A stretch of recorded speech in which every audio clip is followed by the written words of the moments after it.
Assalamualaikum warahmatullahi wabarakatuh. Perkenalkan, nama saya Aisyah Syakira Al-Humaira dengan NPM A1G024071 dari kelas 3B. Di sini saya akan membuat video dengan materi globalisasi. Globalisasi adalah proses mendunia yang mempererat hubungan antar negara melalui pertukaran barang, jasa, informasi, dan budaya. Menurut para ahli, yang pertama ada dari Rohadi dan Langgeng tahun 2006. Dunia seolah menjadi kecil dan tanpa batas. Yang kedua dari Giddens tahun 1990, yaitu intensifikasi hubungan sosial yang melampaui ruang dan waktu.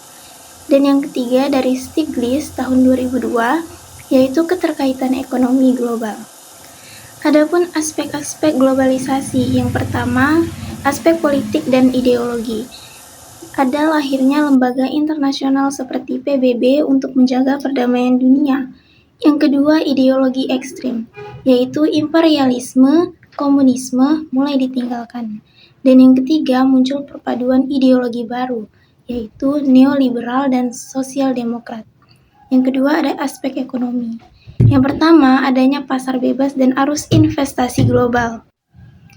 Yang kedua, negara tetap perlu mengatur ekonomi melalui BUMN, subsidi, dan yang terakhir, perencanaan sosial teknologi mendukung perdagangan digital atau e-commerce.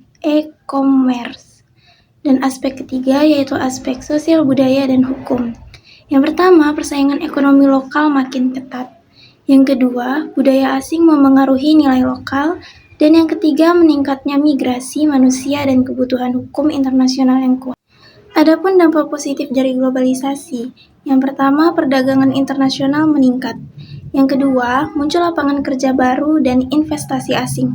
Yang ketiga, kemajuan iptek dan meningkatkan kesejahteraan. Dan yang keempat, terbuka peluang belajar dan bekerja lintas negara. Adapun dampak negatif globalisasi, yang pertama, industri lokal kalah bersaing dengan produk impor. Yang kedua, meningkatkan kesenjangan sosial. Yang ketiga, masyarakat menjadi konsumtif dan individualis. Dan yang keempat, budaya asing dapat menggeser nilai-nilai bangsa. Peran pemuda dalam menghadapi globalisasi. Yang pertama, sebagai agen perubahan. Pemuda mampu membawa ide dan inovasi baru. Yang kedua, pembela nilai kebangsaan, menjaga budaya dan identitas nasional. Yang ketiga, penguat moral, menjadi teladan dalam perilaku dan karakter.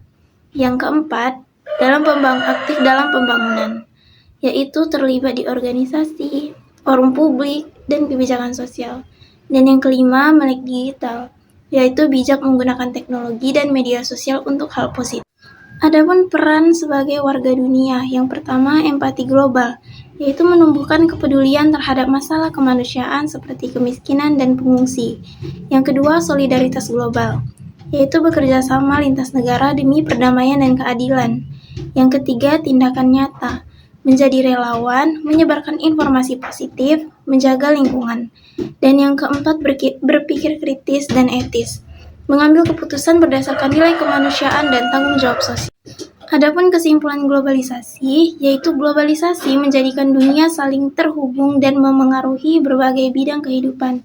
Pemuda memiliki peran penting sebagai agen perubahan, perlindungan nilai budaya, dan penggerak kemajuan bangsa di tengah arus globalisasi. Sebagai warga dunia, kita harus menumbuhkan empati, solidaritas, dan tanggung jawab sosial agar globalisasi membawa manfaat bagi semua. Itulah materi globalisasi yang dapat saya sampaikan. Wassalamualaikum warahmatullahi wabarakatuh.